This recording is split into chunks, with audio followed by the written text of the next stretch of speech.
육조단경의 본문 읽어보겠습니다. 서원, 머릿말. 해능대사가 대범사강당의 높은 법자에 올라 마하바냐 밀법을 설하고 무상계를 주시니 그때 법자 아래에는 스님, 비구니, 도교인, 속인 등 1만여 명이 있었다. 소주자사 위거와 여러 관료 30여 명과 육아의 선비 몇몇 사람들이 대사에게 마하바냐 바라 밀법을 설해 주시기를 함께 청하였고, 자사는 이윽고 문인 법회로 하여금 모아서 기록하게 하였으며, 후대에 널리 행하여 도를 배우는 사람들이 함께 이 종지를 이어받아서 서로 전숙해 한지라. 의지하여 믿는 바가 있어서 이에 받들어 이어받게 하기 위하여 이 단격을 설하였다. 귀사 스승을 찾아감. 해능대사는 말씀하셨다. 선지식들아, 마음을 깨끗이 하여 마하바라 밀법을 생각하라. 대사께서는 말씀하시지 않고 스스로 마음과 정신을 가다듬고 한참 묵묵하신 다음에 이윽고 말씀하셨다. 선지식들아, 조용히 들어라. 해능의 아버지의 본관은 범양인데 좌천되어 영남의 신주 백성들로 옮겨 살았고, 해능은 어려서 일찍 아버지를 여의었다. 늙은 어머니와 외로운 아들은 남해로 옮겨와서 가난에 시달리며 장터에서 뗄나무를 팔았더니라. 어느 날 한 손님이 뗄나무를 샀다. 해능을 데리고 관숙사에 이르러 손님은 나무를 가져갔고, 해능은 값을 받고서 문을 나서려 하는데 문득 한 손님이 금강경을 읽는 것을 보았다. 해능은 한 번 들음에 마음이 밝아져 문득 깨치고 이내 손님에게 묻기를 어느 곳에서 오셨기에 이 경전을 가지고 있습니까? 하였다. 손님이 대답하기를 나는 기주 항매연 동빙무산에서 오조홍인 화상을 예배하였는데 지금 그곳에는 문인이 1000여 명이 넘습니다. 나는 그곳에서 오조대사가 승려와 속인들에게 다만 금강경을 한 권만 지니고 읽으면 곧 자성을 보아 바로 부처를 이루게 된다고 권하는 것을 들었습니다. 고 하였다. 그 말을 들은 해능은 숙세의 어변이 있어서 곧 어머니를 하직하고 황매의 빅무산으로 가서 오조 홍인 화상을 예배하였다. 홍인 화상께서 해능에게 묻기를 너는 어느 곳 사람인데 이 산에까지 와서 나를 예배하며 이제 나에게서 새삼스레 구하는 것이 무엇이냐 하셨다. 해능이 대답하기를 제자는 영남 사람으로 신주의 백성입니다. 지금 집집 멀리서 와서 큰 스님을 예배하는 것은 다른 것을 구함이 아니었고 오직 부처님이 되는 법을 구할 뿐입니다. 하였다. 오조대사께서는 해능을 꾸짖으며 말씀하시길 너는 영남 사람이요 또한 오랑캐이거니 어떻게 부처가 될 수 있단 말이냐 하셨다. 해능이 대답하길 사람에게는 남북이 있으나 부처의 성품은 남북이 없습니다. 오랑캐의 몸은 스님과 같지 않사오나 부처의 성품에 무슨 차별이 있겠습니까? 하였다. 오조 스님은 함께 더 이야기하시고 싶었으나 좌우에 사람들이 둘러서 있는 것을 보고 다시 더 말씀하시지 않았다. 그리고 해능을 내보내어 대중을 따라 일하시게 하시니 그때 해능은 한 행자가 이끄는 대로 방앗간으로 가서 8달 남짓 방아를 찢었다. 해설 금강경 이 한 권의 경이 중생의 자성 속에 본래 있으니 스스로 보지 못하는 이는 다만 문자만 독송할 것이요 만약 본래 마음을 깨치면 이 경이 문자 속에 있지 않음을 비로소 알지니라. 직료성불 곧바로 요달하여 부처를 이룸 지위와 점차를 거치지 않고 곧바로 성불함이니 영가 증도가의 일초직입열애지 한번 뛰어 열애지에 바로 들어간다와 같은 뜻이다. 명계, 개송을 지으라 이의심. 우주 홍인대사께서 하루는 문인들을 다 불러오게 하셨다. 문인들이 다 모이자 말씀하셨다. 내 너희들에게 말하나니 세상 사람의 나고 죽는 일이 크거늘 너희들 문인들은 종일토록 공양을 하며 다만 복밥만을 구할 뿐 나고 죽는 괴로움의 바다를 벗어나려고 하지 않는다. 너희들이 자성이 미혹하면 복의 문이 어찌 너희들을 구제할 수 있겠느냐. 너희들은 모두 방으로 돌아가 스스로 잘 살펴보라. 지혜가 있는 자는 본래의 성품인 반야의 지혜를 스스로 써서 각기 개송 한 수를 지어 나에게 가져오라. 내가 너희들이 개송을 보고 만약 큰 뜻을 깨친 자가 있으면 그에게 가사와 법을 구축하여 6대의 조사가 되게 하리니 어서 빨리 서둘도록 하라. 문인들이 처분을 받고 각기 자기 방으로 돌아와서 서로 번갈아 말하기를 우리들은 마음을 가다듬고 뜻을 써서 개송을 지어 큰스님께 모름지기 바칠 필요가 없다. 신수상자는 우리의 교수사이므로 신수상자가 법을 얻은 후에 저절로 의지하게 될 터이니 굳이 지을 필요가 없다. 그 모든 사람들은 생각을 쉬고 다들 감히 개송을 바치지 않았다. 그때 화공 노진이 홍인대사의 방 앞에 있는 3칸의 복도에 능가 변상과 오조대사가 가사와 법을 전수하는 그림을 그려 공양하고 후대에 전하여 기념하고자 벽을 살펴보고자 다음날 착수하려고 하였다. 신수 상자인 신수는 생각하였다. 모든 사람들이 마음의 개송을 바치지 않는 것은 내가 교수사이기 때문이다.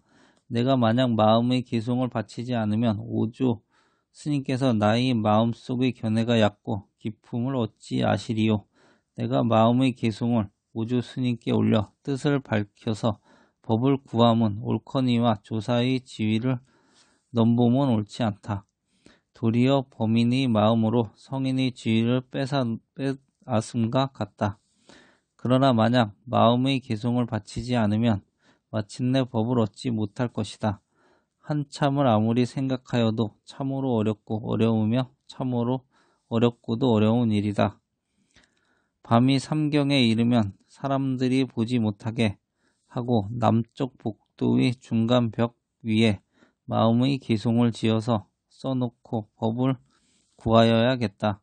만약 오조 스님께서 개송을 보시고 이 개송이 당치 않다고 나를 찾으시면 나의 전생 업장이 두터워서 합당히 법을 얻지 못함이니 성인의 뜻을 알기 어려우므로 내 마음을 스스로 쉬리라. 신수상자가 밤중에 촛불을 들고 남쪽 복도의 중간 벽 위에서 개송을 지어 써 놓았으나 사람들이 아무도 알지를 못하였다. 개송으로 말하였다. 몸은 보리의 나무요 마음은 밝은 거울과 같나니 때때로 부지런히 털고 닦아서 티끌과 먼지 묻지 않게 하라. 신수상자가 이 개송을 다 써놓고 방에 돌아와 누웠으나 아무도 본 사람이 없었다. 오조 스님께서는 아침에 노공봉을 불러 남쪽 복도에 능가 변상을 그리게 하려 하시다가 문득 이 개송을 보셨다. 다 읽고 나서 공봉에게 말씀하셨다. 홍인이 공봉에게 돈 3만냥을 주어 멀리서 온 것을 깊이 위로하니 변상을 그리지 않으리라. 금강경에 말씀하시기를 무릇 모양이 있는 모든 것은 다 허망하다고 하셨으니 이 개송을 그대로 두어서 미혹한 사람들로 하여금 외게하여 이를 의지하여 행을 닦아서 사막도에 떨어지지 않게 하는 것만 못할 것이다. 법을 의지하여 행을 닦으면서 사람들에게 큰 이익이 있을 것이니라. 이윽고 홍인대사께서 문인들을 다 불러오게 하여 계송 앞에 향을 사르게 하고 사람들이 들어와 보고 모두 공경하는 마음을 내므로 오조 스님이 말씀하셨다. 너희들은 모두 이 계송을 외라. 외는 자는 바야흐로 자성을 볼 것이며 이를 의지하여 수행하면 곧 타락하지 않으리라. 문인들이 다들 외고 모두 공양하는 마음을 내어 훌륭하다고 말하였다. 오조 스님이 신수 상자를 거처로 불러 물으시되 내가 이 계송을 지은 것이냐? 만약 내가 지은 것이라면 마땅히 나의 법을 얻으리라고 하셨다. 신수 상자가 말하기를 부끄럽습니다. 실은 제가 지었으니다만 감히 조사의 자리를 구함이 아니오니 원하옵건대 스님께서는 자비로서 보아주시옵소서. 제자가 작은 지혜라도 있어서 큰 뜻을 알겠습니까? 하였다. 오조께서 말씀하시기를 내가 지은 이 계송은 소견은 당도하였으나 다만 문 앞에 이르렀을 뿐 아직 문 안으로 들어오지는 못하였다.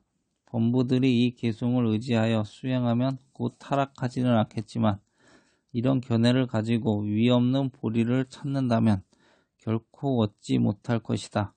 모름지기 문 안으로 들어와야만 자기의 본성을 보느니라.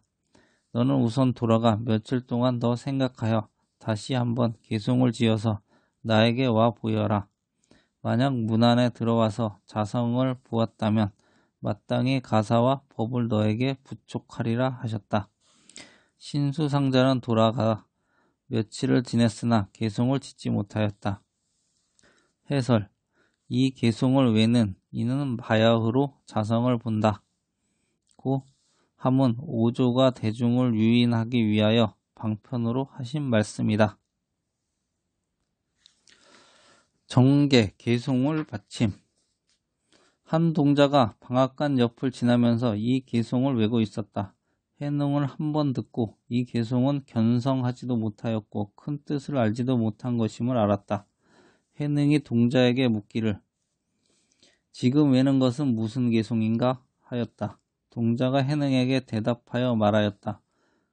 너는 모르는가? 큰 스님께서 말씀하시기를 나고 죽는 일이 크니 가사와 법을 전하고자 한다 하시고 문인들로 하여금 각기 계송을 한 수씩 지어와서 보이라 하시고 큰 뜻을 깨쳤으면 곧 가사와 법을 전하여 6대의 조사로 삼으리라 하셨는데 신수라고 하는 상자가 문득 남쪽 복도벽에 모양 없는 계송을 한 수를 써놓았더니 오조 스님께서 모든 문인들로 하여금 다 외게 하시고 이 계송을 깨친 이는 곧 자기의 성품을 볼 것이니 이 계송을 의지하여 수행하면 나고 죽음을 벗어나게 되리라고 하셨다. 해능이 대답하기를 나는 여기서 방아 찍기를 8달 남짓하였으나 아직 조사당 앞에 가보질 못하였으니 바라건대 그대는 나를 남쪽 복도로 인도하여 이 계송을 보고 예배하게 하여 주게. 또한 바라건대 이 계송을 외워 내 생의 인연을 맺어 부처님 나라에 나가기를 바라네 하였다. 동자가 해능을 인도하여 남쪽 복도에 이르렀다. 해능은 곧 이 계송에 예배하였고 글자를 알지도 못하므로 어느 사람에게 읽어주기를 청하였다. 해능은 듣고서 곧 대강의 뜻을 알았다. 해능은 또한 한 계송을 지어 다시 글을 쓸 줄 아는 이에게 청하여 서쪽 벽 위에 쓰게 하여 자신의 본래 마음을 나타내 보이셨다. 본래 마음을 모르면 법을 배워도 이익이 없으니 마음을 알아서 자성을 보아야만 곧 큰 뜻을 깨닫느니라. 해능은 계송으로 말하였다. 보리는 본래 나무가 없고 밝은 거울 또한 받침대가 없네. 부처의 성품은 항상 깨끗하거니 어느 곳에 티끌과 먼지 있으리요. 또 계송에서 말하였다. 마음은 보리의 나무요. 몸은 밝은 거울의 받침대라. 밝은 거울은 본래 깨끗하니 어느 곳이 티끌과 먼지에 물들리요. 절안의 대중들이 해능이 지은 개송을 보고 다들 괴이하게 여기므로 해능은 방앗간으로 돌아갔다. 오조 스님이 문득 해능이 개송을 보시고 그 큰 뜻을 잘 알았으나 여러 사람들이 알까 두려워하시어 대중들에게 말씀하시기를 이도 또한 아니로다 하셨느니라. 해설. 부처의 성품은 항상 깨끗하거니 어느 곳에 티끌과 먼지가 있으리요. 각 유통본에는 본래 한 물건도 없거니 어느 곳에 티끌과 먼지가 일어나리요. 로 되어 있다. 수법, 법을 받음. 오조 스님께서 밤중 삼경에 해능을 조사당 안으로 불러 금강경을 설해 주시었다. 해능이 한번 듣고 말끝에 문득 깨쳐서 그날 밤으로 법을 전해 받으니 사람들은 아무도 알지 못했다. 이내 오조 스님은 단박 깨치는 법과 가사를 전하시며 말씀하셨다. 내가 육조대사가 되었으니 가사로서 심표를 삼을 것이며 대대로 이어받아 서로 전하되 법은 마음으로서 마음에 전하여 마땅히 스스로 깨치도록 하라. 오조 스님은 또 말씀하셨다. 해능아, 옛부터 법을 전함에 있어서 목숨은 신랄에 매달린 것과 같다. 만약 이곳에 머문다면 사람들이 너를 해칠 것이니 너는 모름지기 속히 떠나라. 해능이 가사와 법을 받고 밤중에 떠나려 하니 오조 스님께서 몸소 구강역까지 해능을 전송해 주시었으며 떠날 때 문득 오조께서 처분을 내리시되 너는 가서 노력하라. 법을 가지고 남쪽으로 가되 3년 동안은 법을 펴려 하지 마라. 환란이 일어나리라. 뒤에 널리 펴서 미혹한 사람들을 잘 지도하여 만약 마음이 열리면 너희 깨침과 다름이 없으리라 하셨다. 이에 해능은 오조 스님을 하직하고 곧 떠나서 남쪽으로 갔다. 2달가량이 되어서 대유령에 이르렀는데 뒤에서 수백 명의 사람들이 쫓아와서 해능을 해치고 가사와 법을 빼앗고자 하다가 반쯤 와서 다들 돌아가는 것을 몰랐다. 오직 한 스님만이 돌아가지 않았는데 성은 진이요 이름은 해명이며 선조는 삼푼 장군으로 성품과 행동이 거칠고 포악하여 바로 고갯마루까지 쫓아 올라와서 덮치려 하였다.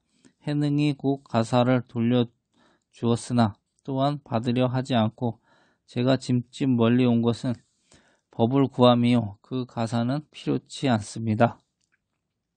하였다.